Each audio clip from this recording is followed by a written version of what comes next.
Recording on कर दी है मैंने, ठीक है। क्या पढ़ना था बेटा, लास्ट क्लास में कहाँ तक पढ़ चुके हैं?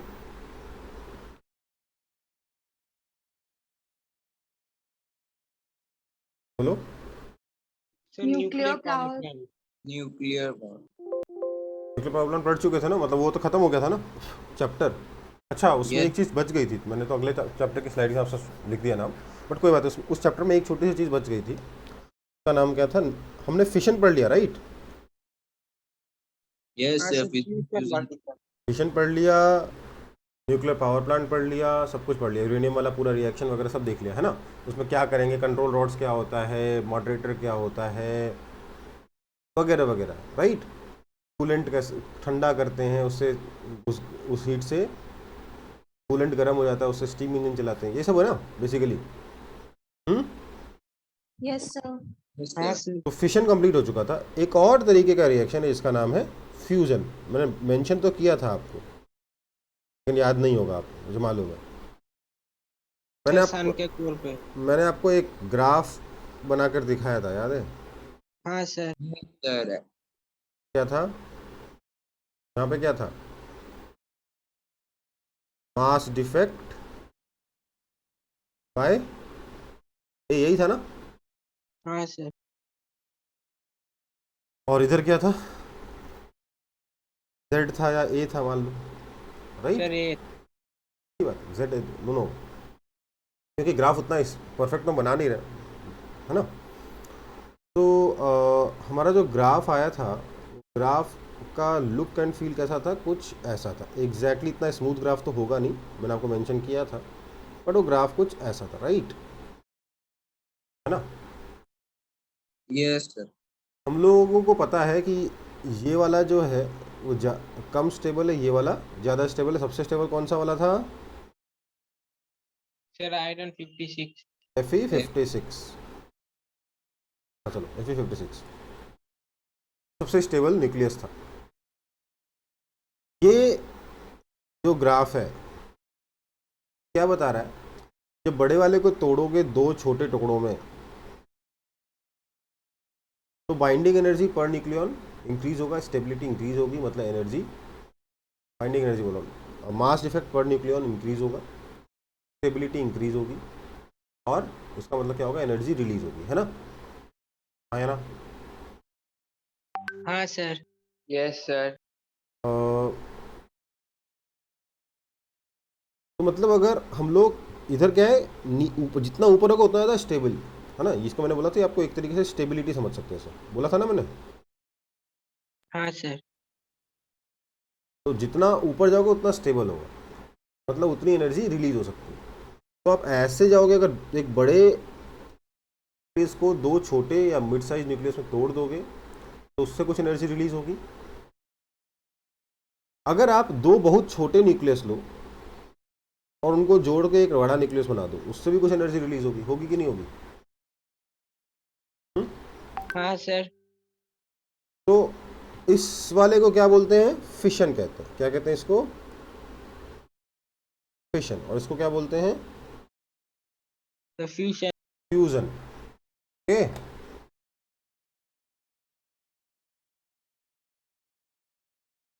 तो लिखेंगे, अब अगली डेफिनेशन क्या लिखेंगे आप? न्यूक्लियर फ्यूजन लिखेंगे, पूरा नाम क्या लिखेंगे? न्यूक्लियर फ्यूजन, ठीक है।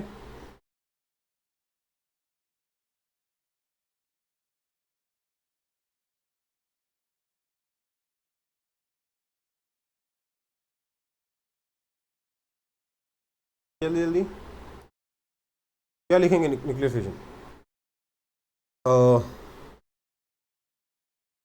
When two small nuclei when two small nuclei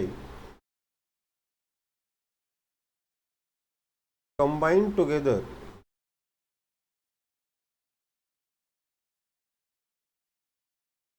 combine together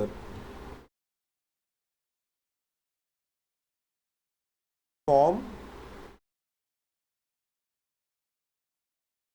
to form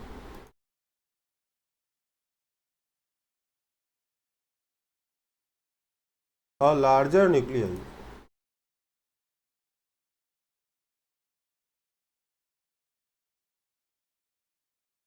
some energy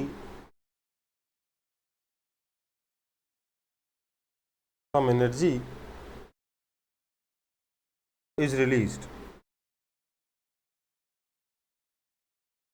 Some energy is released. This process of this process of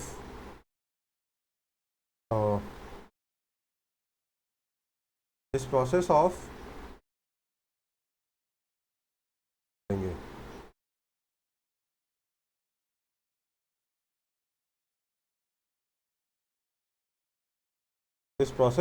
nuclei smaller this process of combination of smaller nuclei to form a larger nuclei, larger nucleus बोल सकते हो, is called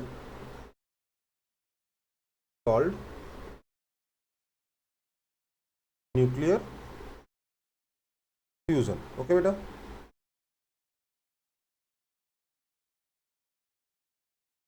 example देखें.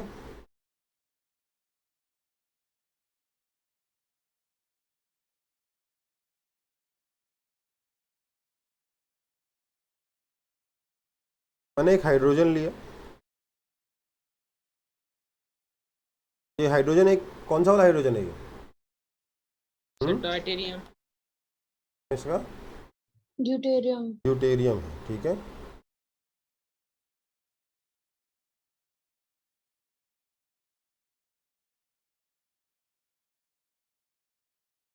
और मैंने एक और hydrogen लिया, लेकिन उसमें मेरे पास 2 न्यूट्रॉन्स थे. ठीक है,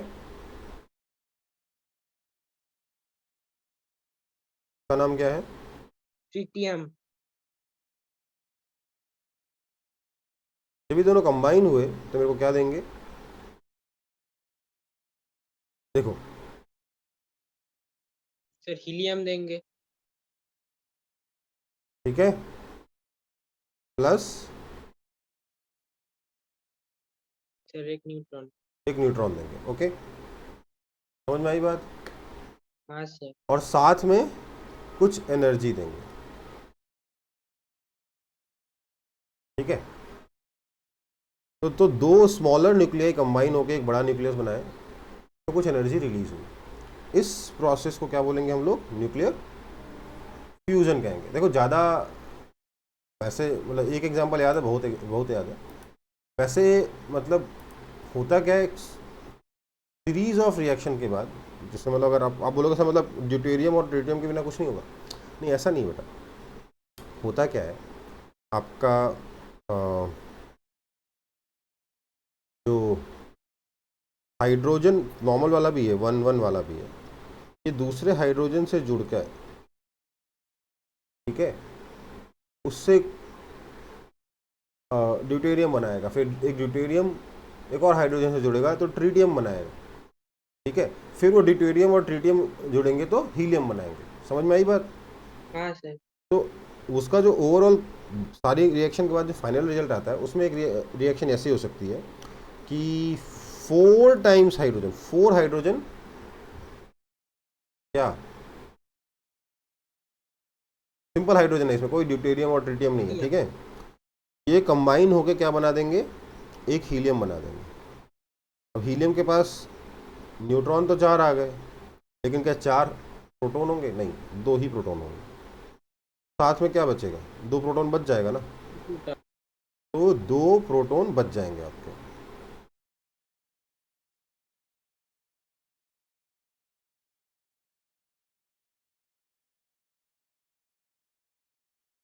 ठीक है, सुबह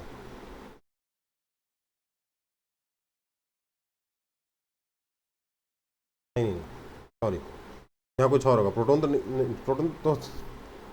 2 न्यूट्रॉन कहाँ से आ गए यहाँ पे? समझ में आई बात?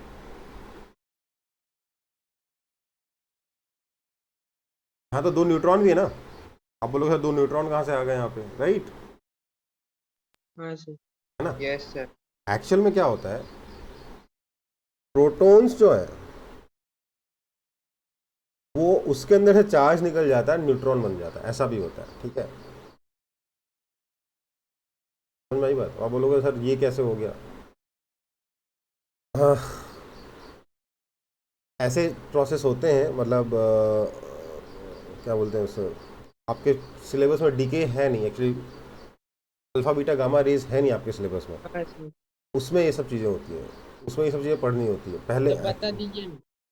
बता दूंगा, पर अभी के लिए यूँ समझ लो कि ऐसे इलेक्ट्रॉन बनेंगे जिसका मास तो जीरो होगा लेकिन चार्ज जो है वो +1 होगा, -1 की जगह। समझ में आई बात? तो पॉजिट्रॉन टाइप का, हाँ, इसको हम कहते हैं पॉजिट्रॉन। तो जैसे नहीं एंटी मैटर हो गया। नहीं, हाँ मतलब तो ठीक है, पॉजिट्रॉन। हाँ ठीक है, सही बोल रहे हो, ठीक है। Sir electron going back in time. नहीं, ऐसा नहीं है।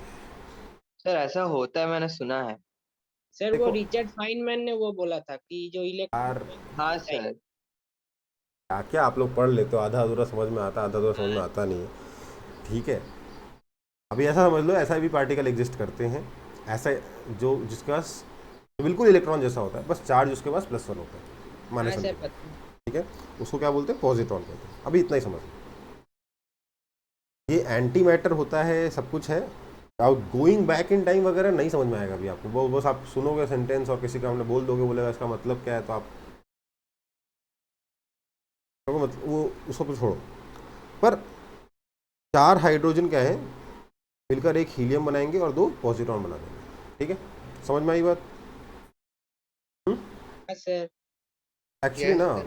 मुझे लग रहा है कि आप लोग, आपका एग्जाम तो भी तुरंत नहीं इस चैप्टर का, मैग्नेटिक इफेक्ट ऑफ करंट का किसी का नो सर। No, sir. नहीं है ना? तो इसी चैप्टर को थोड़ा और कर लें क्या, न्यूक्लियस न्यूक्लियर हाँ रिएक्शन सर पर थोड़ा एकदम और। पूरा करा दीजिए। चलो पूरा तो नहीं हो पाएगा लेकिन ठीक है, काफ़ी कुछ हो सकता है इस चैप्टर में। मुझे काम करने को कम से कम नाम चेंज कर लेने दो। क्या था? सोर्सेज ऑफ एनर्जी था ना? Yes. Yes sir.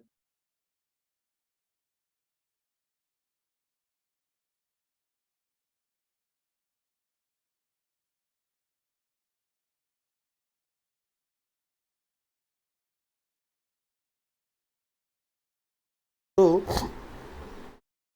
ये हमारा फ्यूजन हो गया। ठीक है, अब फ्यूजन में यार कुछ बातें रह गई, ध्यान दीजिएगा। ये जो रिएक्शन है किसकी है? न्यूक्लियस की। किसकी रिएक्शन है? न्यूक्लियस की, राइट। हाँ सर। अब देखो, न्यूक्लियस की ये जो रिएक्शन हो रही है, जो न्यूक्लियस की रिएक्शन हो रही है, इसके लिए 2 न्यूक्लियस को पास पास में आना पड़ेगा कि नहीं आना पड़ेगा? हाँ सर। आपको पता है न्यूक्लियस का साइज कितना होता है? सर फेम टू एटम में देखना पड़ेगा।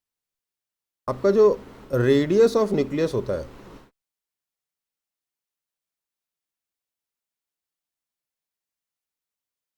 वो होता है अप्रोक्सीमेटली 10⁻⁻15 मीटर्स के ऑर्डर का। ठीक है, हाँ सर। एटम का कितना होता है? 10⁻10 मीटर्स के आसपास। ठीक है, आपको लगा ठीक है ये भी छोटा, ये भी छोटा, ऐसे सोच रहे हो ना आप? हम्म? ऐसे लग रहा है ना, पर सोचो जरा, एटम सर 10⁵ टाइम्स बड़ा है। 10⁵ में ना फील नहीं आती। 1,00,000 टाइम्स लार्जर दैन न्यूक्लियस। समझ में आई बात? हाँ सर। 10⁵ ठीक है, अच्छी बात है, 10⁵ सही नंबर है, पर वो 1,00,000 लाख गुना है वो, मतलब समझ रहे हो? हम्म? हाँ सर। यस। तो एक एटम न्यूक्लियस के मुकाबले लाख गुना बड़ा होता है, मतलब न्यूक्लियस एटम के मुकाबले 1,00,000 गुना छोटा होता है। और सारा का सारा जो पॉजिटिव चार्ज है, जो मास है, सारा का सारा न्यूक्लियस के अंदर बंद है, राइट। आया ना? हाँ sir. Whole mass resides inside nucleus. इसके ऊपर बाद में आएंगे, ये बस इंपॉर्टेंट है कि जो चीज़ एटम्स के मुकाबले 1 लाख टाइम स्मॉलर है उसके अंदर सारा का सारा मास है। इस चीज़ पे बाद में आएंगे, ठीक है बेटा? Okay. Okay sir. Okay sir. पर एक बहुत इंपॉर्टेंट चीज़ और है। क्या?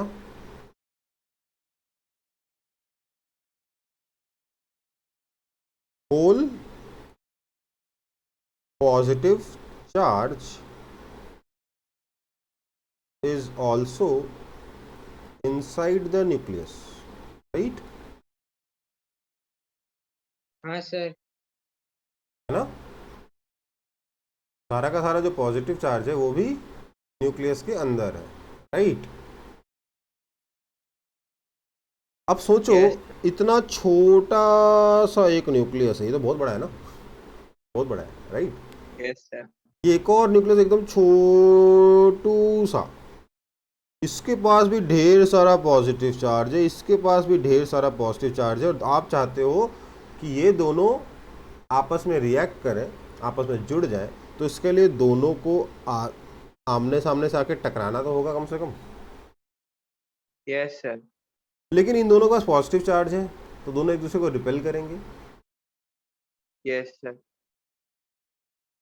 विल फेस ह्यूज रिपल्सन, क्योंकि जो डिस्टेंस है बहुत कम हो जाएगा ना। फोर्स का फॉर्मूला पता है ना अपन को, क्या होता है? Q1 Q1 Q2 by R square। R इतना छोटा है कि फोर्स बहुत बड़ा हो जाएगा, हाँ सर। तो ये दोनों कोलाइड करेंगे क्या? नहीं सर। पल्शन की वजह से आपस दूर दूर लौट जाएंगे, बीच रास्ते से ये ऐसे लौट जाएगा, ये ऐसे लौट जाएगा, कभी न्यूक्लियस कोलाइड ही नहीं करेंगे।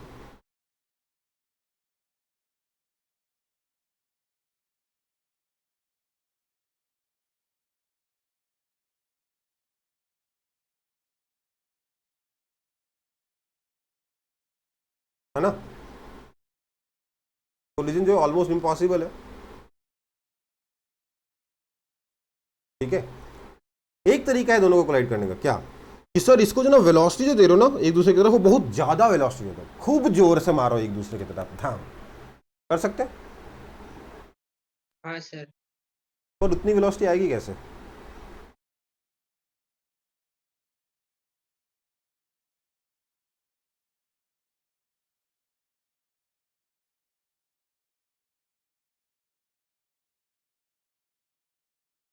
हमें मालूम है ना कि जब बहुत ज़्यादा टेम्परेचर की वजह से क्या होता है,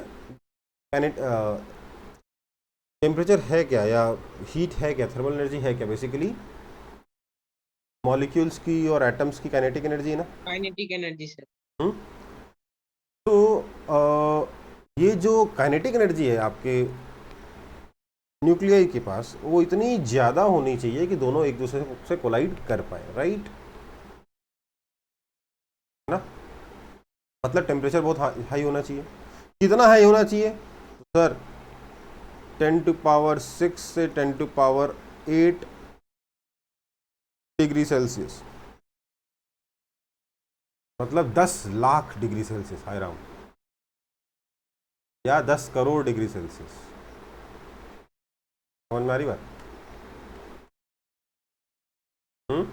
Yes sir.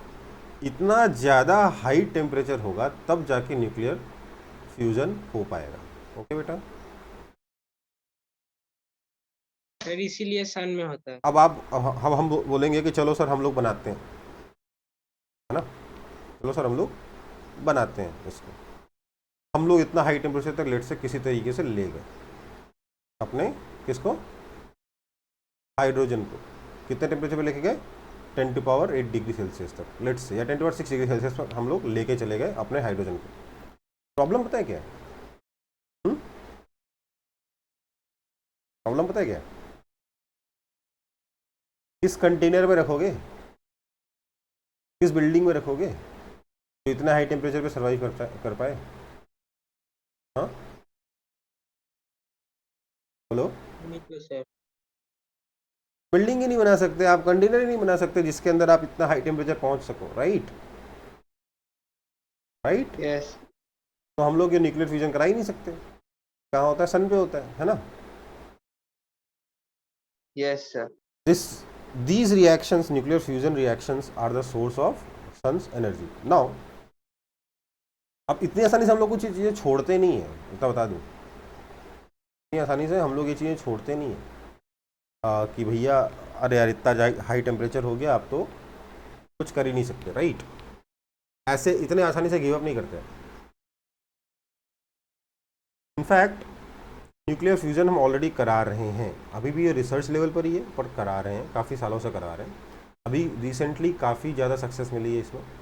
हाँ, किस कंट्री को मिली होगी सक्सेस बताइए तो? चाइना। चाइना, हाँ वहीं बन रहा है। सर एक आर्टिफिशियल सन बना रहे हैं वो। आर्टिफिशियल सन बना रहे हैं वो लोग, हाँ वेरी गुड, ठीक है। तो न्यूक्लियर फ्यूजन वहाँ होगा और इस टेम्परेचर के आसपास रीच कर जा रहे हैं। आप बोलोगे सर लेकिन कंटेनर क्यों नहीं मेल्ट हो जा रहा, है ना? देखो भाई, जिस लोकेशन पे ये टेम्परेचर रीच हो रहा है ना, उस लोकेशन पे जो कंटेनर है वो फिजिकल कंटेनर नहीं है, वो इलेक्ट्रिक फील्ड और मैग्नेटिक फील्ड का बना हुआ कंटेनर है। अब आप बोलोगे ना आपको इलेक्ट्रिक फील्ड पता है ना मैग्नेटिक फील्ड पता है, वो बात नहीं, ठीक है। कुछ और मैकेनिज्म है जिससे हम लोग वी आर मेकिंग श्योर कि ये जो न्यूक्लियाई हैं जो बहुत ज़्यादा तेज़ी से मूव कर रहे हैं, ये एक लिमिट से बाहर ना आए और एक दूसरे से कोलाइड कर पाए। ओके, ठीक है बेटा। हाँ sir. We are doing something else. हमारे पास कोई फिजिकल कंटेनर के अंदर नहीं रखा हुआ है, लोग कुछ और electric field magnetic field create कर रहे हैं फिजिकल कंटेनर्स का यूज़ करके, और उसके अंदर हम लोग इन न्यूक्लियाई को रख रहे हैं। ओके बेटा। Okay sir. तो जो भी है ये आपका पूरा मैकेनिज्म है न्यूक्लियर फ्यूज़न का, मतलब पिछले पेज में पढ़ा चुका हूँ मैं। और अभी मैंने यहाँ पे यह बताया कि भैया न्यूक्लियर फ्यूजन मुश्किल है। क्यों मुश्किल है? क्योंकि बहुत ज़्यादा हाई टेम्परेचर चाहिए, राइट राइट। Yes sir. अब आते हैं इस टॉपिक पर, whole mass resides inside the nucleus. आपको पता है डेंसिटी ऑफ न्यूक्लियस कितना होता है? नहीं सर, एग्जैक्ट वैल्यू नहीं पता। एग्जैक्ट वैल्यू नहीं जाना। It is approximately 3 × 10⁻17 kg per meter cube, and this is an empirical constant, मतलब ये ऑलमोस्ट कांस्टेंट रहेगा।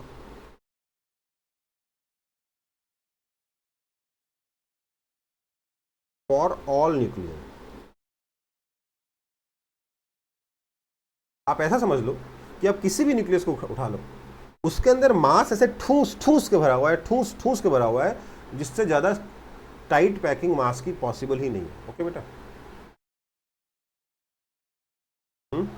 सिंगुलरिटी। सिंगुलैरिटी छोड़ो यार, सिंगुलैरिटी अलग चीज़ है। आप क्या टूट पटांग चीज़ें पढ़ के दिमाग खराब हो जाएगा आपका। नहीं तो ब्लैक होल की ना ये इससे ज्यादा पॉसिबल नहीं है, इसलिए बोला। उतना हाई लेवल तक जाने से पहले ना बेसिक लेवल बहुत पढ़ना पड़ता है। तो सिंगुलैरिटी यार आपको, चलो ठीक है सिंगुलैरिटी ठीक है, चलो आगे बढ़ते हैं। किसी भी न्यूक्लियस को अगर आप उठा लोगे तो सब के सब इतने ज़्यादा टाइटली मास से पैक्ड नहीं कि उससे ज़्यादा क्लोज पैकिंग मास की पॉसिबल नहीं है, ऐसा मान लो अंडर नॉर्मल सर्कमस्टेंसेस। ठीक है, ठीक है सर। तो इसलिए सारे के सारे न्यूक्लियस की डेंसिटी सेम हो गई, हाँ या ना? हाँ हाँ सर। सर। Yes sir. हो गई ना वो डेंसिटी। 3.1 होती है कि 2.9 होते हैं मुझे एग्जैक्टली याद नहीं, 3 × 10⁻17 kg per meter cube के आसपास होता है। आपको ये डेंसिटी याद नहीं रखनी, ठीक है? मुझे भी याद नहीं ठीक से, हो सकता है 3 की जगह 5 हो, मेरे को 3 याद आ रहा हो। मैंने कभी इसको याद करने की कोशिश नहीं करी क्योंकि ज़रूरत नहीं। Okay okay sir. नाउ क्योंकि सबकी डेंसिटी सेम है और मास कितना होता है सर? मास होता है मास नंबर इनटू अप्रॉक्सीमेटली बोल रहा हूँ यार, मास अप्रॉक्सीमेटली इक्वल टू कितना होता है, मास नंबर इनटू 1 AMU, है ना, हाँ सर। है ना। तो आपका जो रेडियस आएगा वो कैसे निकल सकता है, रेडियस निकलेगा ऐसे कि density is equal to mass by volume. Volume कितना होता है स्फीयर का, 4/3 pi r cube. That means r cube is proportional to mass by density. This implies r cube is proportional to simply mass, क्योंकि density constant है। This implies r cube is proportional to a, which means r is proportional to a to power 1/3। बेटा ये क्या है, mass number. Mass number. ठीक है, मतलब ये है कि अगर आपको दो न्यूक्लियस के रेडियस कंपेयर करने के लिए बोल दिया जाए तो आप क्या बोल सकते हो, R1/R2 is equal to A1/A2 का पावर 1/, समझ में आई बात। हाँ सर। ठीक है,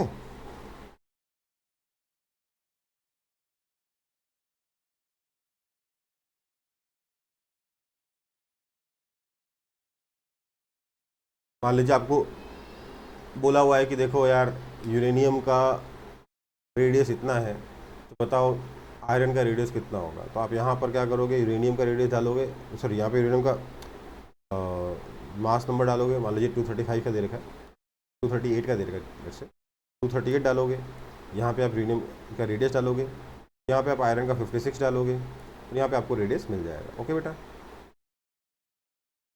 समझ में आई बात। ठीक है सर। Yes, sir.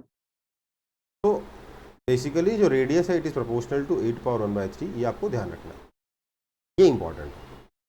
ये नंबर याद हो ना हो कोई फर्क नहीं पड़ता, इतना मालूम होना चाहिए कि सब सारे न्यूक्लियस की डेंसिटी ऑलमोस्ट सेम होती है, almost. It's an empirical constant, ऐसा नहीं कि नहीं परफेक्टली कांस्टेंट, नहीं, ठीक है, ऑलमोस्ट कांस्टेंट है। ठीक है बेटा, हाँ सर। Okay sir. आगे बढ़े। Yes, yes sir. सर। अच्छा, तो एक सवाल मैंने, देखो अब मैं पूरी तरीके से सिलेबस के बाहर आ चुका हूँ, आपका चैप्टर खत्म हो चुका है, बस न्यूक्लियस में मैं थोड़ा सा एक्स्ट्रा सिलेबस से जा रहा हूँ। ठीक है, काफ़ी कुछ हम पढ़ सकते हैं। ठीक है बेटा, तो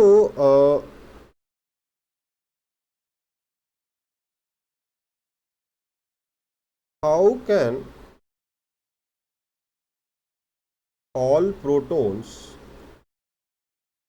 reside so close to each other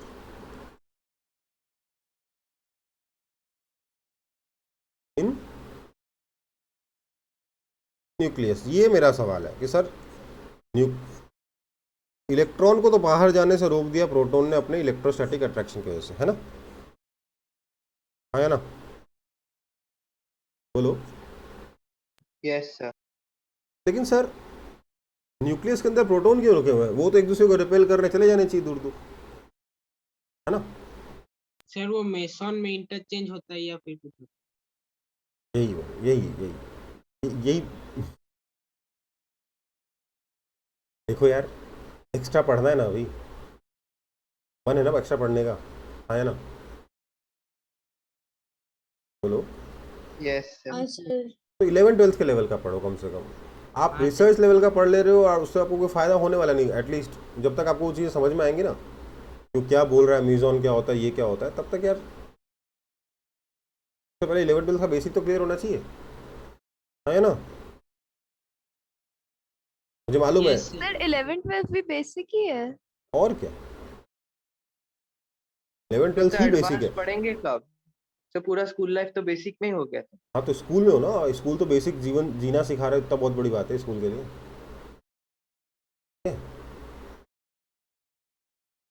advance level पढ़ना है कॉलेज में पढ़ेंगे, कॉलेज में भी बीटेक बैचलर्स में नहीं होता, बैचलर्स में कुछ ऐसी सब चीज़ें पढ़ने को नहीं मिलती। ठीक है, तो पीएचडी की बातें कर रहे हो आप लोग, ओके। हाँ सर। एटलीस्ट वो भी कब, जब फिजिक्स में पीएचडी कर रहे हो, किसी और डिपार्टमेंट में नहीं। कौन क्या होता है, ये क्या होता है, आपको भी जानने की कोई ज़रूरत ही नहीं है इसकी। until unless आप डिसाइड कर लो कि नहीं मेरे को आगे जाके फिजिक्स ही पढ़नी है, तब भी बोलूँगे पहले 11th 12th का फिजिक्स पढ़ लो, उसके बाद देखना। ठीक है, ठीक है सर। तब ठीक है, इंटरेस्ट अच्छी बात है। कहीं ना कहीं आपने कोई यूट्यूब पे वीडियो देख रखा होगा, या कोई आपने हो सकता है कि सर बुक पढ़ा है। बुक पढ़ा है।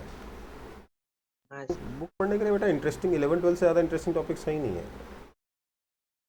बस तो उधर मेहनत कर लो, बेटर कॉलेज में जाओगे, बेटर प्रोफेसर्स मिलेंगे, वो आपको बेटर चीज़ें बताएंगे। ठीक है, हाँ नहीं पर सर।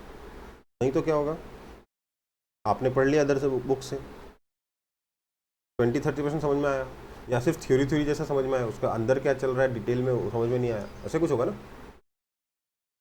हाँ सर। तो क्या होगा, मैं डिस्करेज नहीं कर रहा हूँ उसको पढ़ने के लिए, ठीक है, आपका अपना टाइम है, अगर आप एंटरटेनमेंट की तरह पढ़ रहे हो दैट इज़ ओके, लेकिन अगर आप अपने आप को ग्रो करने के लिए पढ़ रहे हो वो चीज़, तो फिर वो थोड़ा सा हैम्पर करेगा। ठीक है, इनफैक्ट आपका जितना भी 11th 12th में कुछ नहीं पढ़ते हो, अगर आप बोलो ना न्यूक्लियस के, हम लोग सिर्फ ऊपर ऊपर ऊपर फोर्स की तरीके से बात करके निकल जाते हैं 11th 12th में। ठीक है, मैं एक बार आपको 11th 12th के लेवल बताता हूँ कि भैया आखिरकार न्यूक्लियस क्यों, न्यूक्लियस के अंदर सारे के सारे प्रोटॉन कैसे भरे हुए हैं। हाँ सर। तो इसका जो बेसिक लेवल पे आप अपने लेवल पे जो आप अंडरस्टैंडिंग डेवलप कर सकते हो, आगे वाली जो अंडरस्टैंडिंग जो एक्चुअल कहानी वो कुछ और है, एकदम डिफरेंट है, एकदम डिफरेंट मतलब एकदम डिफरेंट। ठीक है, लेकिन उससे हम कुछ उसको सिंप्लीफाई करके लेमन लैंग्वेज में 11th 12th तक के बच्चे जो है ना उनको लेमन ही बोल सकते हो। ठीक है, लेमन टर्म्स में कुछ चीज़ें एक्सप्लेन कर सकते हैं। ठीक है बेटा, तो क्या बता सकते हैं उसमें, हम बोल सकते हैं कि देखो there is a concept of strong nuclear force, एक और होता है वीक न्यूक्लियर फोर्स, उसके बारे में तो बात ही नहीं करेंगे अपन। ठीक है,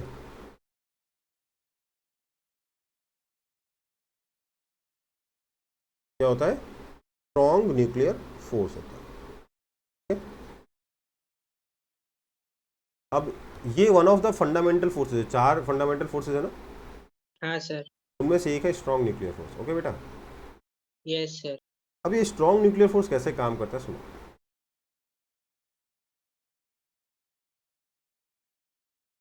ये एक्ट करता है टू न्यूक्लियॉन्स।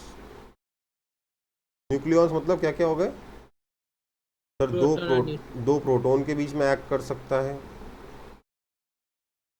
दो न्यूट्रॉन के बीच में एक्ट कर सकता है, और एक प्रोटॉन और एक न्यूट्रॉन के बीच में भी ये एक्ट कर सकता है। okay?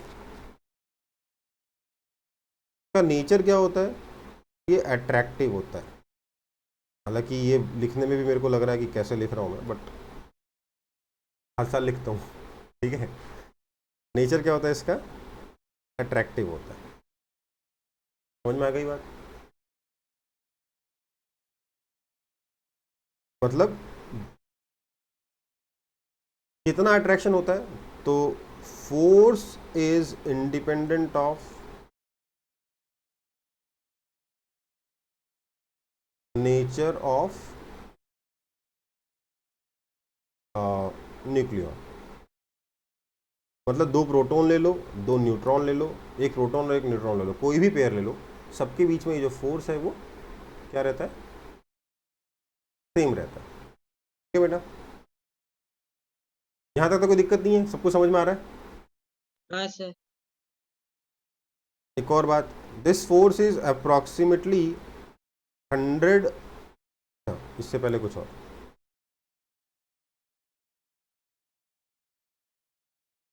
ये शॉर्ट रेंज फोर्स है। कैसा फोर्स है,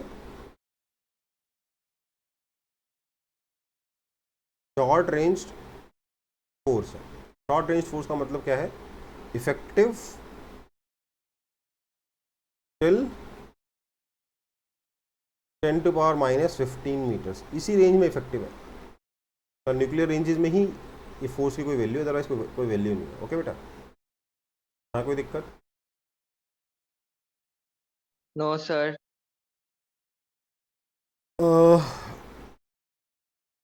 एक्चुअली ऐसा भी कह सकते हो कि आपका जो इलेक्ट्रोस्टैटिक फोर्स है 1/r² के प्रोपोर्शनल है, तो ये 1/r⁴ के प्रोपोर्शनल, ऐसा मान सकते हो। मतलब ये क्या होगा, जैसे ही थोड़ा सा डिस्टेंस बढ़ाओगे तुरंत खत्म हो जाएगा। ठीक है, ठीक है?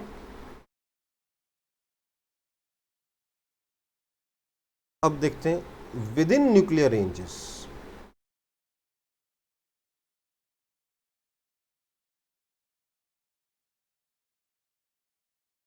न्यूक्लियर रेंज के अंदर क्या हो रहा है,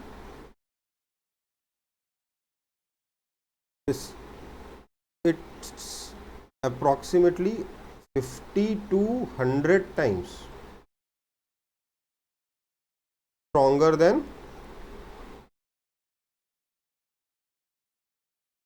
कौन सा फोर्स, तो इलेक्ट्रोस्टैटिक फोर्स।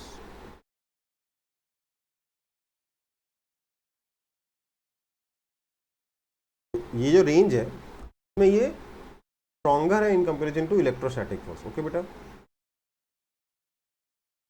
Yes, sir. कोई दिक्कत? No, sir. अह,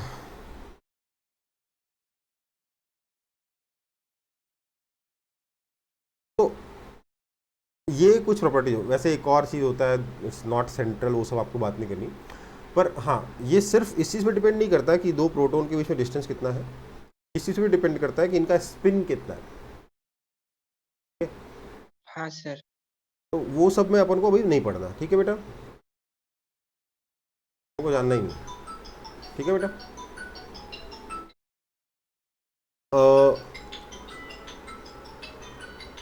अब कॉपी कर लो, फिर बताता हूँ। ठीक है,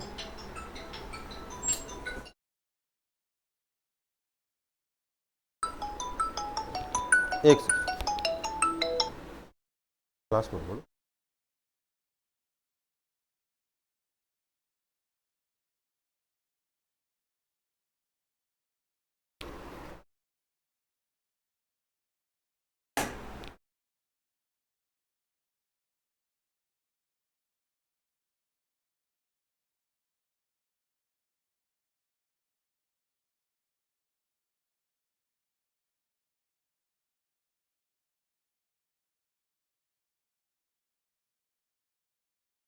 कॉपी हो गया? Yes, sir. Sir, हाँ, sir, nuclear force is the force inside the nucleus. Between two nucleus, क्योंकि उतने कम रेंज में काम करता है ना कि न्यूक्लियर रेंज से बाहर चले जाओगे तो ये फोर्स की कोई वैल्यू नहीं बचेगी। ठीक है बेटा, Yes, sir. आगे बढ़े। Yes, sir. Yes, sir. Yes, sir. चलो अब आते हैं स्टेबिलिटी ऑफ न्यूक्लियस।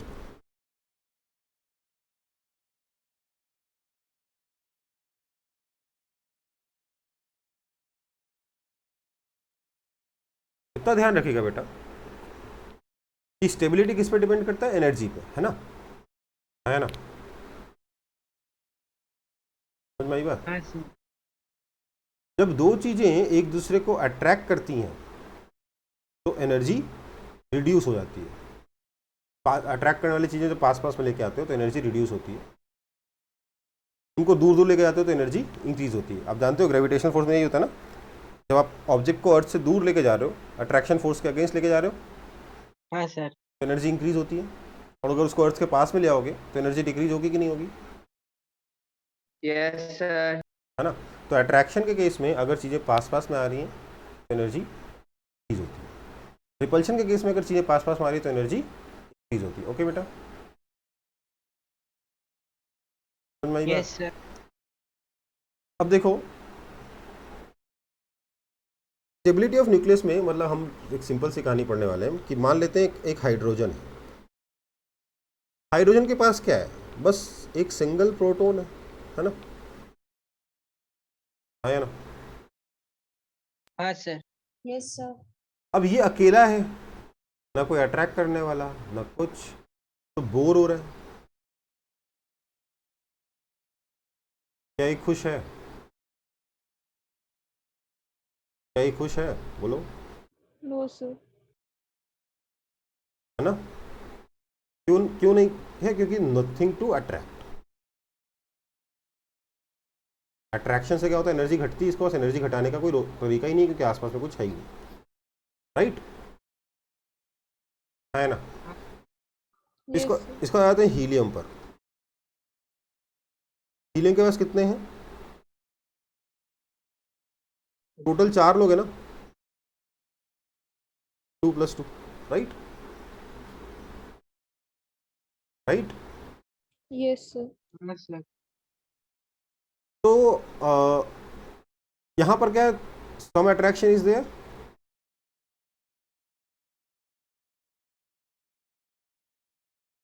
तो थोड़ा सा स्टेबल हुआ कि नहीं हुआ? खुशियाँ आई कि नहीं आई जीवन में? है ना? क्यों?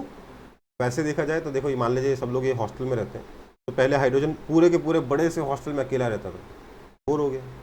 अब 4 लोग रहने लग गए, तो क्या होगा? साथ में बैठ के कम से कम लूडो तो खेल सकते हैं। Yes. थोड़ी खुशियाँ आई जीवन में, स्टेबिलिटी आई, हाँ या ना? Yes, sir. चलो थोड़ा और आगे बढ़ते हैं, कार्बन 12 पे आ जाते हैं। प्लस क्या है? 6 + 6, राइट? हाँ सर, मोर अट्रैक्शन, हाँ सर, स्टेबिलिटी और बढ़ेगी, है ना? क्यों? अभी 6 लोगों की टीम बना के वॉलीबॉल भी खेल सकते हैं, बास्केट भी खेल सकते हैं, है ना? खेल सकते हैं कि नहीं खेल सकते? ऑप्शंस बढ़ गए ना भाई। Yes, sir. हाँ सर, चलो, ही ली बे ब क न ऑफ नी ना पे आ जाते हैं, ना। सोडियम के पास का मास नंबर कितना होता है, किसको याद है?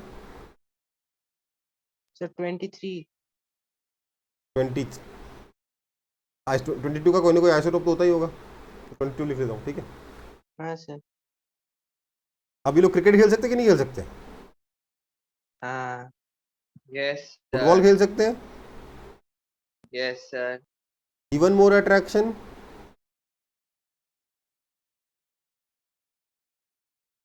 सर Stability- रेफरी नहीं है। स्टेबिलिटी इंक्रीजेस फर्दर, हाँ राइट? सर, वही। है ना? लेकिन इससे ज़्यादा स्टेबल 23 है, क्यों पता है? सर एक अंपायर है इसलिए। क्योंकि एक अंपायर है, झगड़ा नहीं होता, तो झगड़ा हो जाता है, राइट? हाँ सर, है ना? प्लस अगर मान लीजिए किसी दिन किसी को चोट लग गई, तो अंपायर खेल भी लेता है, अपना तो हो जाता है ना, है कि नहीं होता? हाँ सर, मान लो एक Yes. एक प्लेयर इंजर हो गया, तो क्या सब्स्टिट्यूट कहाँ से लाएंगे? अंपायर को खिला लेंगे, तब बाकी लोग खेल पाए ना। तो भाई खुशियाँ बढ़ रही हैं कि घट रही हैं अभी तक? बोलो। बढ़ और रही। rapidly बढ़ रही. बढ़ रही हैं। सोडियम के बाद क्या आया?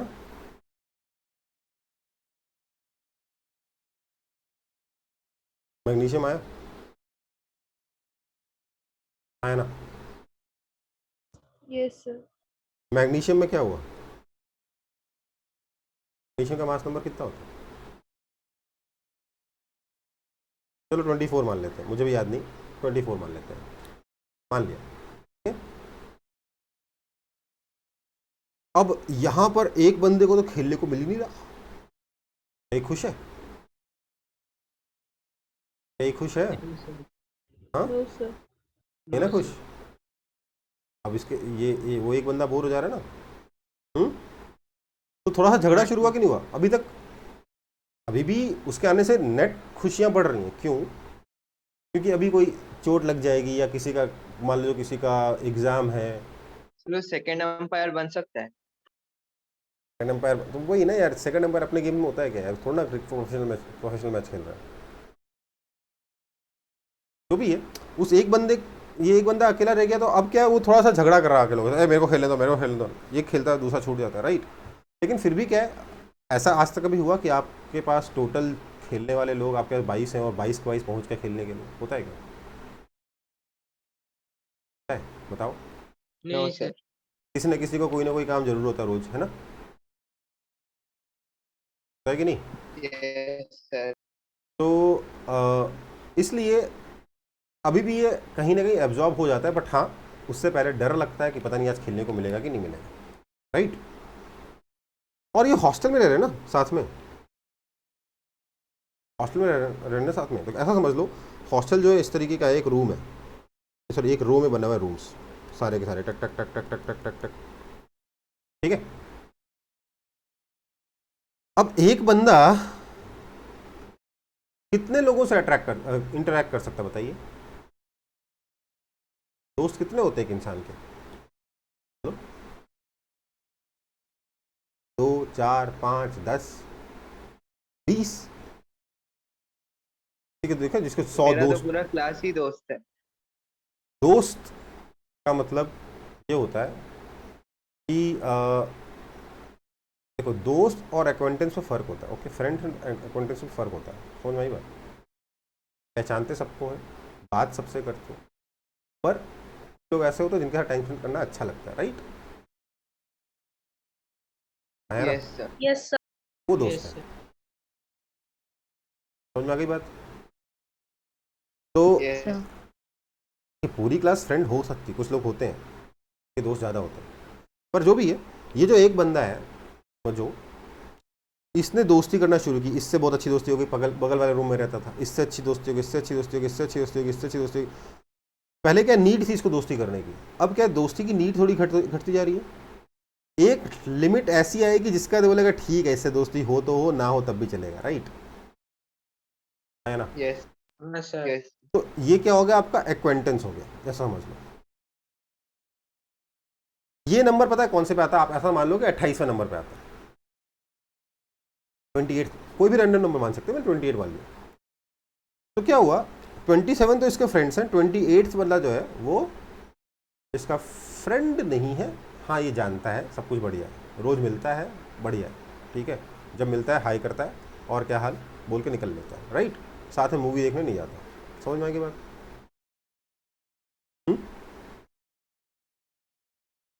अब क्या हुआ, एक दिन रात को उस बंदे ने बोला यार अब बहुत बार प्यास लग जाती है, दिक्कत हो जाती है, गर्मी का मौसम है, एक काम करता हूँ मैं अपनी बोतल भर के फ्रिज में रख देता हूँ, ठीक है? फ्रिज का दरवाज़ा है, मैं फ्रिज में अपनी बोतल रख दी, रात को इसको प्यास लगी, ये जाके बोतल से पानी निकाल के पी लिया, ठीक है? वन क्या करेगा?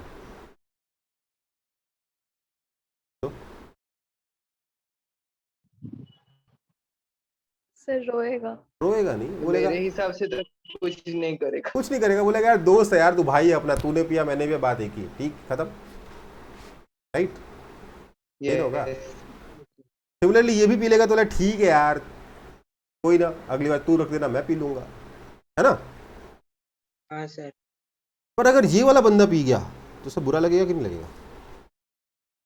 लड़ाई पीट शुरू हो जाए। लड़ाई पीट तो शुरू नहीं होगा, क्योंकि इसको लगेगा अरे यार ये का तरीका यार, मैंने रखा तूने पी लिया, लेकिन तो क्या बोलेगा ये वाला जो बंदा बोलेगा अरे कोई नहीं तेरा भाई, तू भी मेरा भाई, तू भी मेरा भाई, राइट? समझ में आ गई बात? झगड़ा वगड़ा बंद करो। Now Yes, sir. This person doesn't like him, but because they have a common friend, right, they will still be together. इसके आने से हो सकता है इसकी खुशियां ना बढ़ी हैं, पर इसकी खुशियां बढ़ी हैं, स्टेबिलिटी अभी भी इंक्रीज हो रही है।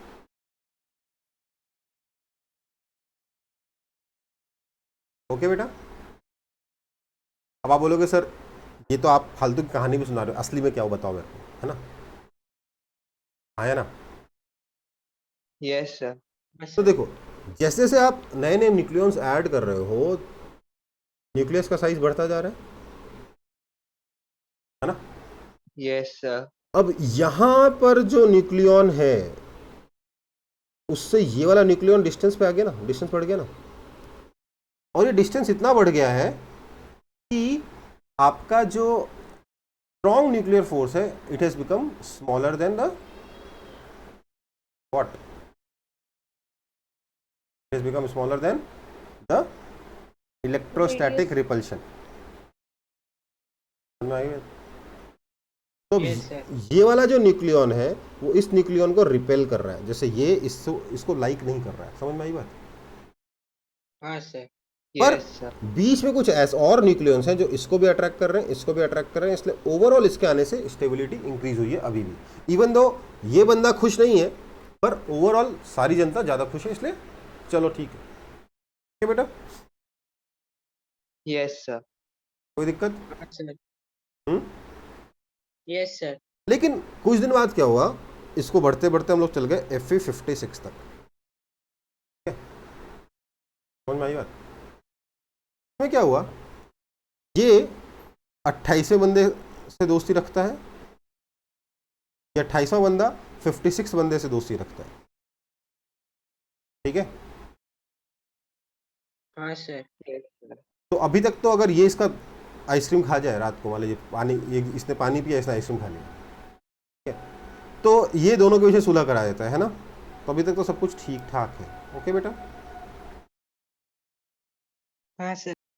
बट जैसे आप अगला वाला ऐड करोगे, आए है, अब क्या हुआ, अब जब इसके और इसके बीच में झगड़ा हुआ तो सुलह कराने वाला कोई है ही नहीं, क्योंकि इसका कोई भी दोस्त इससे दोस्ती नहीं रखता और इसका कोई भी दोस्त इससे दोस्ती नहीं रखता। राइट? Yes, sir. आ गई बात? हाँ सर। तो अब झगड़े होंगे तो स्टेबिलिटी डिक्रीज होना शुरू हो जाएगी, होगी कि नहीं होगी? Yes, sir. मतलब बेसिकली आपका न्यूक्लियस इतना बड़ा हो गया है कि अब जब नया न्यूक्लियन आप ऐड करते हो तो इधर वाले सारे के सारे न्यूक्लियन इसको रिपेल करते हैं, तो वो जो नेट रिपल्शन है वो ज़्यादा है इन कंपेरिजन टू ये प्रोटोन आया, तो इस प्रोटोन को जो नेट रिपल्शन है वो ज़्यादा मिल रहा है in comparison to net attraction. Okay, हाँ सर। इससे क्या होगा, स्टेबिलिटी डिक्रीज होना शुरू हो जाएगी। FE56 इसलिए सबसे ज़्यादा स्टेबल है। ओके, है ना? Yes sir. तो इसलिए क्या हुआ, पहले स्टेबिलिटी इंक्रीज करी, फिर स्टेबिलिटी डिक्रीज कर गई। कहानी भी समझ में आ गई, कॉन्सेप्ट भी समझ में आ गया, हाँ या ना? Yes, Yes, sir. एक छोटी सी प्रॉब्लम रह गई, पूछो क्या?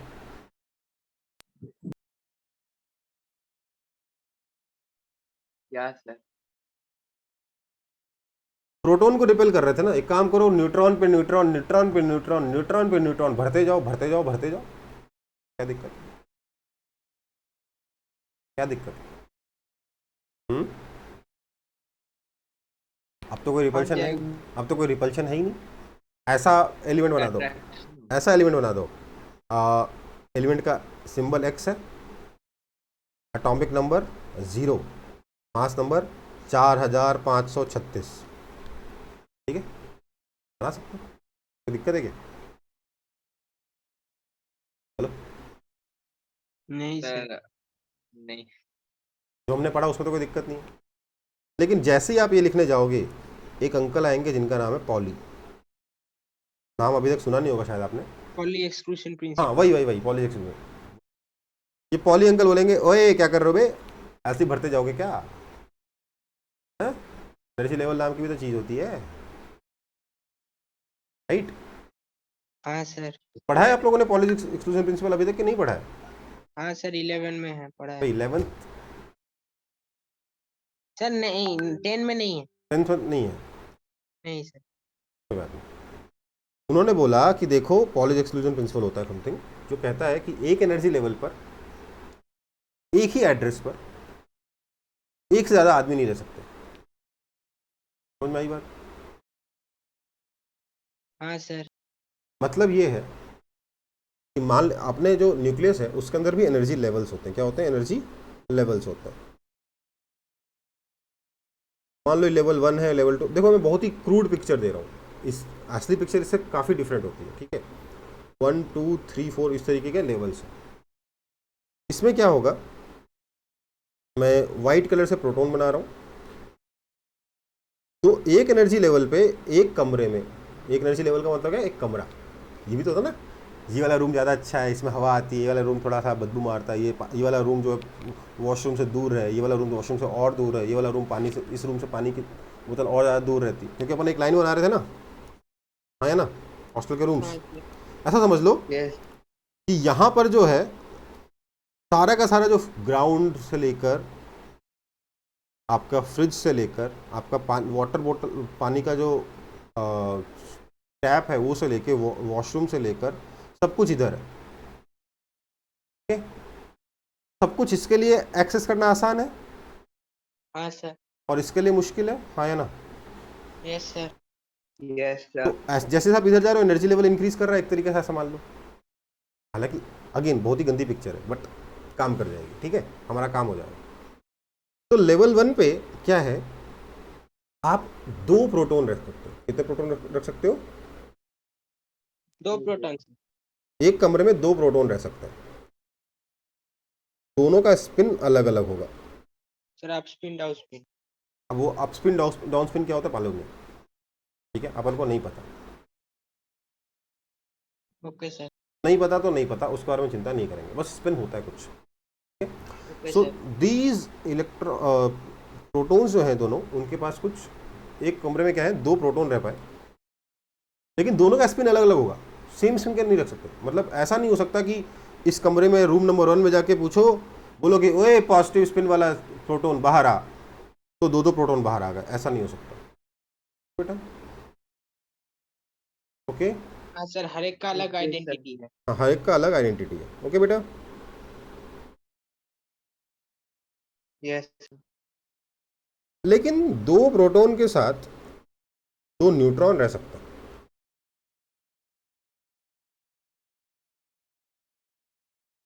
न्यूट्रॉन को मैं येलो कलर से बना रहा हूँ, ठीक है? 2 प्रोटॉन के साथ 2 न्यूट्रॉन रह सकते हैं। अब क्या होगा, अगर आप यहाँ जाके बोलोगे ओए पॉजिटिव स्पिन वाले प्रोटॉन बाहर आ, तो एक ही बाहर आएगा ना, आया ना। हाँ सर ओए Yes, sir. पॉजिटिव स्पिन वाले न्यूट्रॉन बाहर आ, तब भी एक ही न्यूट्रॉन बाहर आएगा। ऐसा नहीं होगा ना कि हाँ, आपने प्रॉपर नाम लिया तब भी 2 लोग बाहर आ गए, ऐसा तो नहीं हो सकता ना।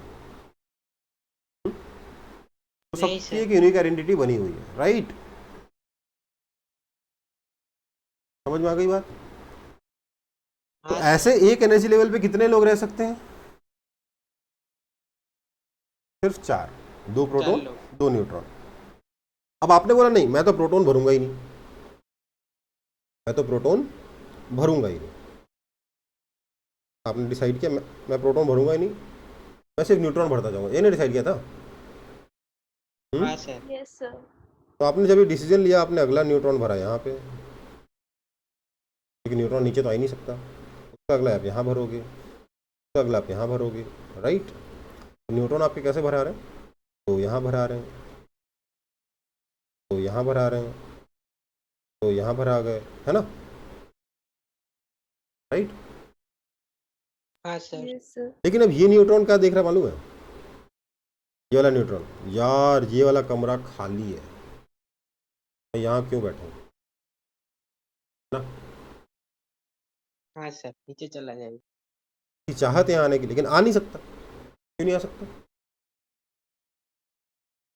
सर आइडेंटिटी एक हो जाएगा हाँ, तो पता है न्यूट्रॉन क्या करने वाला है? न्यूट्रॉन का मतलब समझ लो ये सन्यासी है, इसको मतलब नहीं, किसी को रिपेल नहीं करता ये, है ना। इसका आइसक्रीम खा जाओ, अरे ठीक है यार, सब सब भाई हैं दुनिया में, सब लोग भाई हैं, all Indians are my brothers and sisters, ठीक है। ये आइसक्रीम कोई भी खा जाए, हैप्पी, ओके, किसी से झगड़ा नहीं कर रहा। इसने जो पानी रखा फ्रिज में कोई भी पी जाए, इसको कोई फर्क नहीं पड़ता। समझ में आ गई बात। प्रोटॉन जैसा नहीं है जो बात बात में झगड़ा करेगा, ओके। झगड़ा सिर्फ 2 प्रोटॉन के बीच में होता है, अगर एक भी न्यूट्रॉन इन्वॉल्व होगा तो झगड़ा नहीं होगा। होगा क्या? No, sir. नहीं होगा। सर तो क्या होगा, ये जो प्रोटॉन है, जो न्यूट्रॉन है, ये नीचे आना चाहता है, संत आत्मा है, ये नीचे आना चाहता है, पर नीचे आने पर इसकी आइडेंटिटी का लॉस हो जाएगा, राइट। हाँ सर। Yes.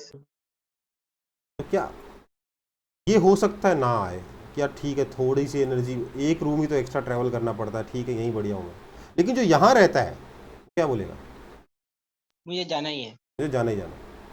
हालांकि ऐसा नहीं होता, यही वाला पहले वाले लेवल पे तो यही कूद पड़ता है, क्योंकि ये यहाँ पे एनर्जी गैप ज़्यादा होता है, यहाँ पे एनर्जी गैप कम होता है, यहाँ पे और कम होता है, धीरे धीरे जो एनर्जी का गैप है वो कम होता जाता है, तो सब यही कूद पड़ता है, ठीक है। तो ये यहाँ कूदेगा तो न्यूट्रॉन तो रह नहीं सकता, वो क्या करता है, ये जो न्यूट्रॉन है यहाँ आ जाएगा और कन्वर्ट हो जाएगा एक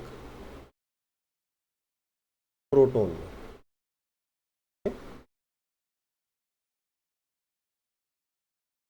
सही बात। हाँ सर। क्या होगा, न्यूट्रॉन चार्ज कहाँ से मिला? बात हो रहा है, न्यूट्रॉन विल कन्वर्ट, न्यूट्रॉन का क्या है 0 1 है, कन्वर्ट इनटू प्रोटॉन, प्रोटॉन का 1 हो गया, यहाँ 1 हो गया, तो साथ में कुछ ऐसा चीज जिसके पास -1 है। समझ में आई बात। हाँ सर। साथ में कुछ और भी बनता है जिसका नाम है anti neutrino. Now I am not going to talk about this,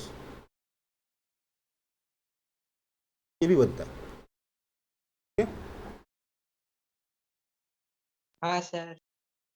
इस क्यों बनता है, कैसे बनता है, अभी छोड़ो, ठीक है। ये दो एक्सप्लेनेशन है, जिन दोनों को, दो ऐसी प्रॉब्लम्स हो रही थी जिनको हम एक्सप्लेन नहीं कर पा रहे थे without the formation of anti neutrino, ये, लेकिन वो दोनों प्रॉब्लम आपको अभी समझ में नहीं आएंगी। बट एक और चीज़ बनती है, इसका नाम है एंटी न्यूट्रिनो। ये जो इलेक्ट्रॉन बना, क्या ये न्यूक्लियस के अंदर रह सकता है? नहीं सर। इलेक्ट्रॉन के लिए कोई जगह नहीं हाँ, न्यूक्लियस के सर। अंदर, तो उसको लात मार के बाहर निकाल देंगे, ये खूब सारी वेलोसिटी से बाहर निकलेगा, इसको क्या बोलेंगे, क्या रे, क्या बोलेंगे, बीटा रे। समझ में आई बात। हाँ सर। तो अगर आप सिर्फ न्यूट्रॉन न्यूट्रॉन भरते जाओगे तो क्या होगा, वो न्यूट्रॉन कूद कूद के खुद ही प्रोटॉन बन जाएंगे। समझ में आई बात। हाँ सर। तो वो वाला जो आपका सोल्यूशन था, सर मैं सिर्फ न्यूट्रॉन भर दूंगा, वो काम नहीं करेगा। हाँ, there can be a compromise between two, इसीलिए आप देखते हो कि जो बड़े न्यूक्लियस होते हैं उसमें न्यूट्रॉन ज्यादा होते हैं इन कंपेरिजन टू प्रोटॉन्स। होता है कि नहीं होता? हाँ सर। Yes, sir. क्योंकि न्यूट्रॉन ऐड करने से आपस में झगड़ा कम हो रहा है, पर स्टेबिलिटी एनर्जी लेवल बढ़ रहा है, राइट। दोनों कॉन्ट्राडिक्ट कर रहे हैं ना। तो there some balance is created, and इसलिए व्हाट वी सी इज कि आगे जाके जो है न्यूट्रॉन्स जो है वो बढ़ते जाते हैं। अल्टीमेटली जो न्यूट्रॉन इज टू प्रोटॉन का रेशियो होता है लार्जर न्यूक्लियस में, लार्ज न्यूक्लियाई में जो होता है,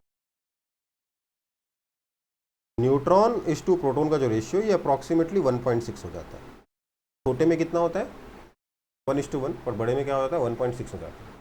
समझ में आई बात।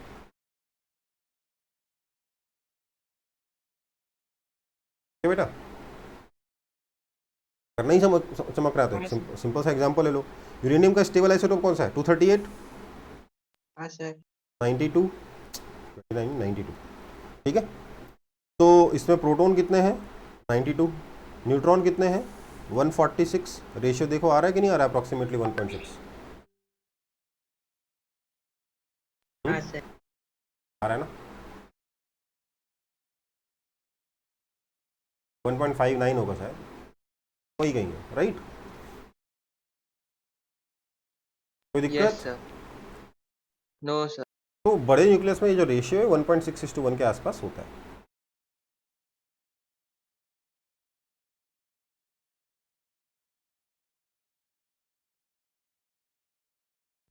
तो स्टेबिलिटी न्यूक्लियस की कैसे चेंज होती है, मतलब पहले बढ़ाओ तो ये नंबर ऑफ न्यूक्लियस तो इंक्रीज होती है स्टेबिलिटी, फिर डिक्रीज होती है, क्यों होता है समझ में आ गया। हाँ सर। सबसे ज़्यादा स्टेबल न्यूक्लियस कौन सा होता है? Sir iron 56। Iron 56, okay. आगे बढ़े। सर हाँ बेटा।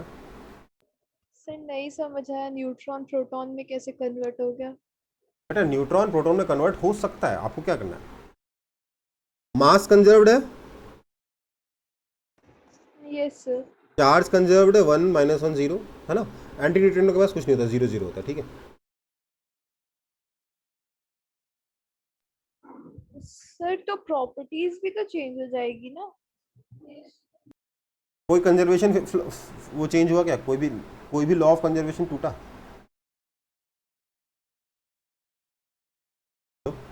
सर लॉज नहीं ब्रेक हुए, बट ऐसे न्यूट्रॉन की कोई अलग होगी प्रॉपर्टी, प्रोटॉन कुछ अलग होगा। आपको कैसे पता?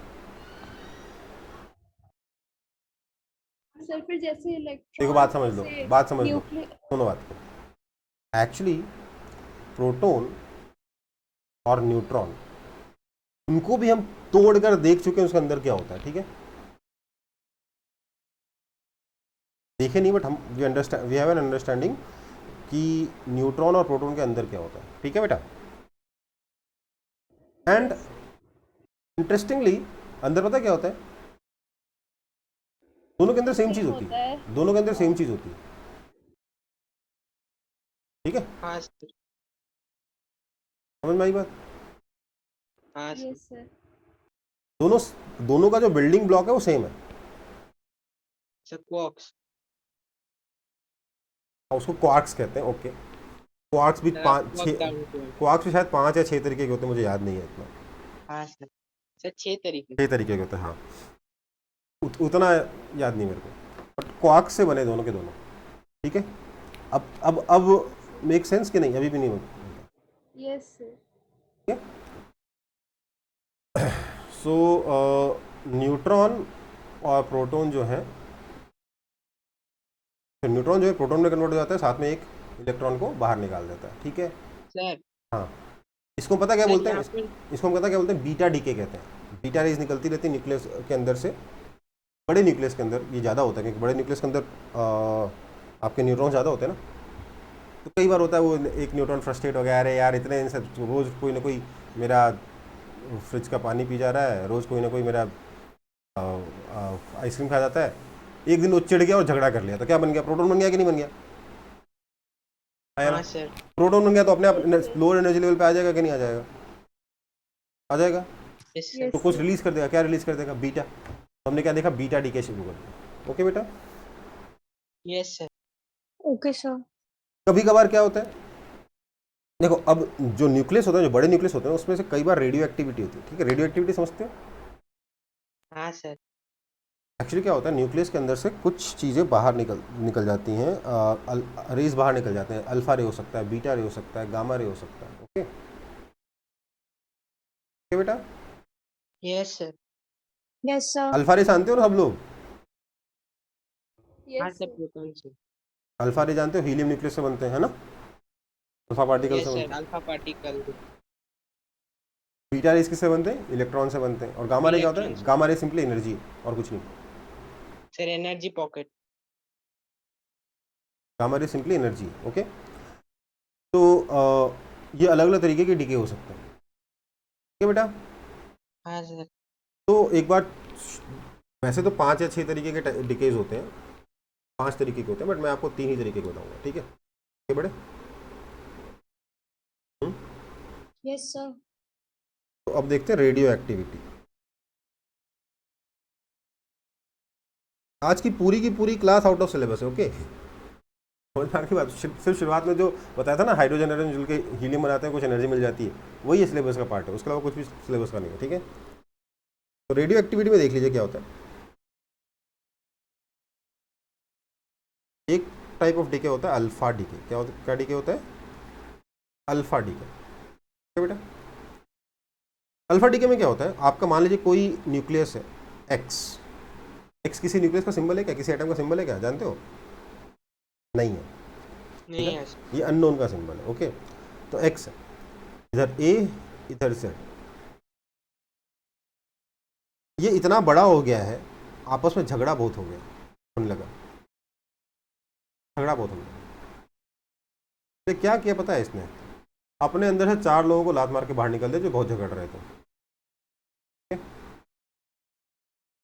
समझ में आई बात? हाँ सर। 4 लोगों को लात मार के बाहर निकाला तो क्या बना? A-4 हो गया। उन 4 में से 2 प्रोटॉन थे, इसलिए क्या हो गया? Z-2 हो गया। कोई दिक्कत? ठीक है सर। प्लस क्या मिला? प्लस हमें अल्फा पार्टिकल्स में, alpha particle is basically helium nucleus. तो कोई दिक्कत है क्या? No sir. प्लस एनर्जी तो मिली मिली, ठीक है, कोई दिक्कत? No, sir. अब बात करते हैं बीटा डीके की। बीटा डीके में क्या होता है देख लो।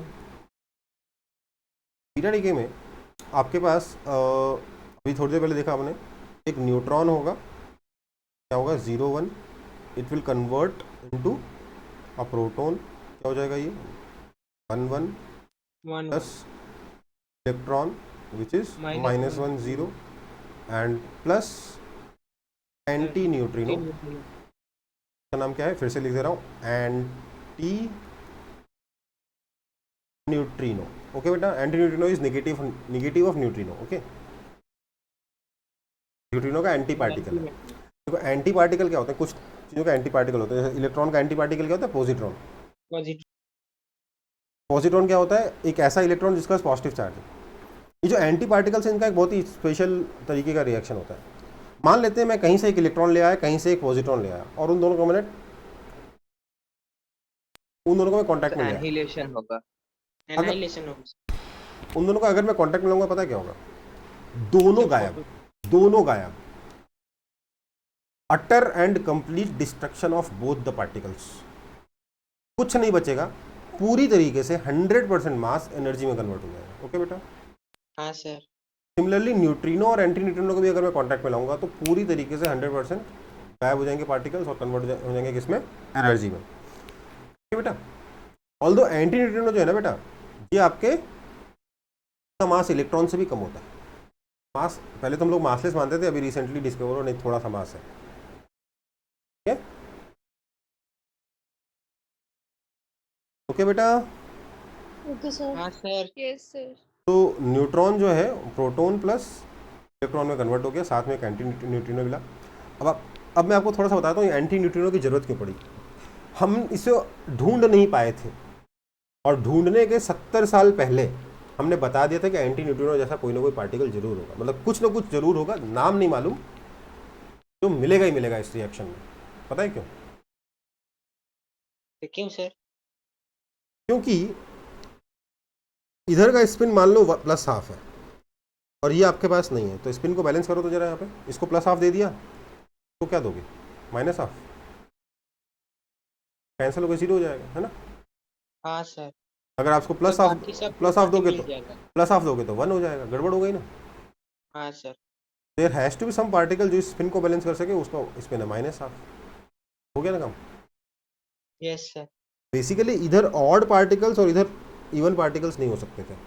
तो अगर LHS में odd particle number of particles है तो RHS में भी ऑड नंबर ऑफ पार्टिकल्स होना पड़ेगा। ओके बेटा, यस सर। कुछ Yes, sir. हो सकता है किसी को समझ में आया हो ये वाला पॉइंट, क्योंकि स्पिन हो सकता है किसी आप लोगों को पता ना हो, मुझे मालूम नहीं है, मालूम है कि नहीं मालूम, नहीं समझ में आया तो कोई बात नहीं, छोड़ दीजिए। लेकिन एक एंटी न्यूट्रिनो मिलता है, अगर किसी को समझ में आ गया तो बढ़िया, नहीं समझ में आया तो भी ठीक है। ओके बेटा, यस सर। यस ये हो गया आपका बीटा डीके। ये इलेक्ट्रॉन को ऑब्वियसली हम लोग लात मार के बाहर निकाल देंगे, कहाँ से, न्यूक्लियस के अंदर से। इसको तो यहाँ तो 4 लोगों को लात मार के 4 मेंबर्स को लात मार के बाहर निकाल देता है। यहाँ बोला यार तेरे लिए जगह ही नहीं न्यूक्लियस के अंदर, तो निकल जा, तो ये चला गया। ये हो गया बीटा पार्टिकल, क्या बोलते हैं, बीटा पार्टिकल। ये हो गया alpha particle. Now comes the part of gamma. Gamma ray. Gamma decay बोलना थोड़ा मुझे अच्छा नहीं लगता। एक्चुअली समझ लो, जो x जो था यहाँ पे ZA, जो y बनाया था ना Z-2 A-4, ये ग्राउंड स्टेट में नहीं बना था। स्टार का मतलब क्या है, not in ground state. Sir excited mood में। ग्राउंड स्टेट पढ़ा है आप लोगों ने कि नहीं पढ़ा है? No, sir. 10 में नहीं है। मतलब ये है कि जब ये बना ना, क्या हुआ, इसने 4 लोगों को निकाल तो दिया पर हाईएस्ट एनर्जी लेवल से नहीं निकाला, बीच वाले एनर्जी लेवल से निकाल दिया, तो बीच वाले एनर्जी लेवल खाली बच गए ना। हाँ सर। और ऊपर वाले एनर्जी लेवल पे लोग पड़े हुए, है ना। Yes sir. तो मतलब ये इस ऐसे स्टेट को क्या बोलते हैं, एक्साइटेड स्टेट बोलते हैं। क्या बोलते हैं, हाँ sir. Excited state. They are not in ground state, they are, उनकी एनर्जी भी मिनिमम नहीं है, ठीक है। प्लस जो कुछ मिला था वो तो था ही था। तो ये जो वाई स्टार है, it will convert into Y and release some energy, that energy is called gamma ray. Gamma. समझ में आ गई बात। Yes sir. अल्फा डीके के बाद भी होगा, ये बीटा डीके के बाद भी होगा। अच्छा बीटा डीके में, अरे यार मेन रिएक्शन तो लिखना ही भूल गया मैं। बीटा डीके में अंदर ये चल रहा है, पर न्यूक्लियस का रिएक्शन क्या लिखोगे आप लिखोगे सर एक्स था a z, it will convert into y, जिसमें मास नंबर ये बढ़ जाएगा, एटॉमिक नंबर Z+1 हो जाएगा क्योंकि प्रोटॉन बढ़ गया, लेकिन टोटल मास नंबर में कोई फर्क नहीं पड़ेगा। Plus electron -1 plus anti neutrino. Okay,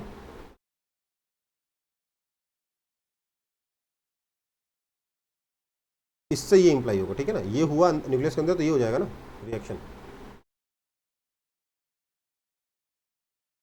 है ना।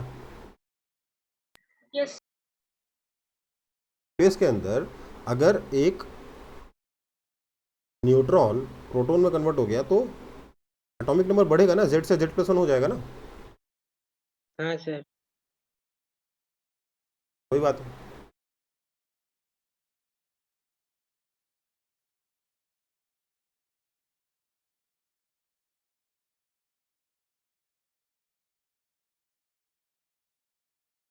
समझ में आ गई बात। हाँ सर। यस सर जो वाई बनेगा वो वाई स्टार जो बनेगा वो वाई प्लस गामा हो जाएगा, तो गामा डिके हो गया, ठीक है। अल्फा बीटा गामा तीनों क्लियर हो गया। यस सर चलो मेरे पास 5 मिनट है तो चौथा ही बता देता हूँ, पांचवा तो नहीं बताऊंगा, चौथा ही बता देता हूँ, ठीक है। अगला है बीटा प्लस डीके।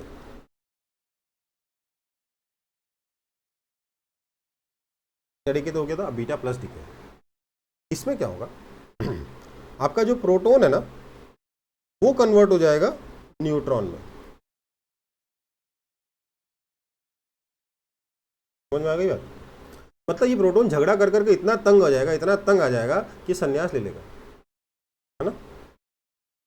हाँ सर। साथ में क्या देगा, साथ में सर जो भी पार्टिकल देगा उसका सॉरी एटॉमिक नंबर 1 मतलब चार्ज नंबर 1 होगा और मास नंबर 0 होगा। ये क्या हो गया, पॉजिट्रॉन। पॉजिट्रॉन हो गया कि नहीं हो गया। और साथ में यहाँ पे मिलेगा न्यूट्रिनो। क्या मिलेगा, न्यूट्रिनो मिलेगा सर, स्पिन के लिए। न्यूट्रिनो। वहाँ एंटी न्यूट्रिनो मिला था, यहाँ क्या मिला, न्यूट्रिनो मिला। समझ में आई बात। आप बोलोगे सर क्या चल रहा है, ऐसे कैसे हो गया। तो देखो भैया, neutron was equal to proton plus electron plus anti neutrino, है ना। हाँ sir. This implies proton is equal to neutron minus electron minus antineutrino. Yes sir. That is equal to neutron plus negative of electron is positron and negative of antineutrino is neutrino.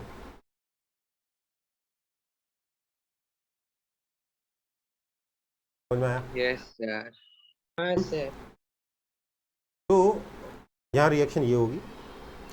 इसमें तो मैं अगर इसमें nuclear level पे reaction बताऊँ तो क्या हो जाएगा, X Z A will give Y, ये घट गया Z-1, यहाँ आ जाएगा 1 प्लस पॉजिट्रॉन बनेगा 0 1 प्लस न्यूट्रिनो बनेगा। समझ में आई बात। हाँ सर। Yes sir. कोई दिक्कत। No sir. No sir, no दिक्कत।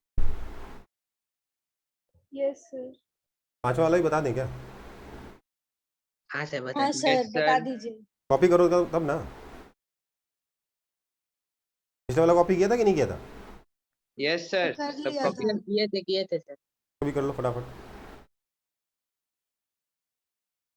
हो गया सर। ठीक है?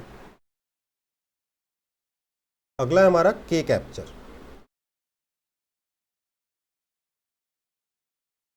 सॉरी, के कैप्चर क्या होता है? तो देखो यार, अभी तक क्या हो रहा था, आपके न्यूक्लियस के अंदर झगड़ा हो रहा था, आपस में लोग सुलटा ले रहे थे, कभी किसी को लात मार के बाहर निकाल लेते थे, कभी कोई संन्यास ले लेता था, कभी कोई सन्यासी झगड़ा करने लग जाता था, है ना? हाँ है ना? सर। पर अब क्या है, न्यूक्लियस इतना तंग हो गया, इतना तंग हो गया कि पड़ोसी परेशान होगा। ठीक है, होता है कि नहीं होता? अगर किसी घर में बार बार रोज जो झगड़ा होगा तो पड़ोसी परेशान होता है कि नहीं होता? Yes sir. ये हाँ न्यूक्लियस इतना ज्यादा अनस्टेबल है कि पड़ोसी को परेशान करेगा। और आप खुद बताइए, न्यूक्लियस का इमीडिएट पड़ोसी कौन होगा? के शेल। हाँ सर। हाँ सर। यस क्या सर। करेगा, के शेल के अंदर से ना वो एक इलेक्ट्रॉन को किडनैप कर लेगा। ठीक है, समझ में आई बात? Yes sir. तो उस इलेक्ट्रॉन को किडनैप करके क्या करेगा, अपने प्रोटॉन में जोड़ लेगा, तो क्या बनेगा? न्यूट्रॉन। न्यूट्रॉन बनेगा। तो पहले तो 1 1, तो -1 0, या 0 0 हो गया, काम खत्म हो गया क्या? नहीं, प्लस न्यूट्रिनो। ठीक है, ये कैसे हुआ? अरे यार सीधी सी बात, अभी देखा था ना, न्यूट्रॉन क्या था? Neutron was equal to sir proton plus electron plus anti neutrino, right? This means proton plus electron कितना हो जाएगा? Neutron minus sir anti neutron neutrino, that minus is equal anti to neutron neutrino. Plus neutrino. समझ में आई बात? Neutrino. Yes. हाँ sir. तो ये आपका के कैप्चर हो गया। इसमें आप रिएक्शन कैसे लिखोगे? तो सर एक्स है, a z plus electron 0 -1 will give y z -1 a plus neutrino. समझ में आई बात? हाँ सर।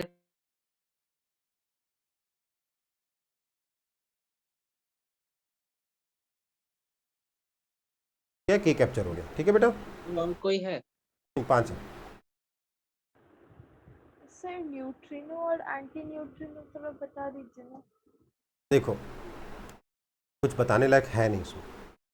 ठीक है, दोनों neutrino anti neutrino anti particles हैं, एक दूसरे के उल्टे पार्टिकल। दोनों को जोड़ दोगे, दोनों गायब हो जाएंगे, एनर्जी में कन्वर्ट हो जाएंगे। ठीक है, यस दोनों के पास मास कितना है? 0, चार्ज कितना है? 0। सिर्फ क्या है? स्पिन है।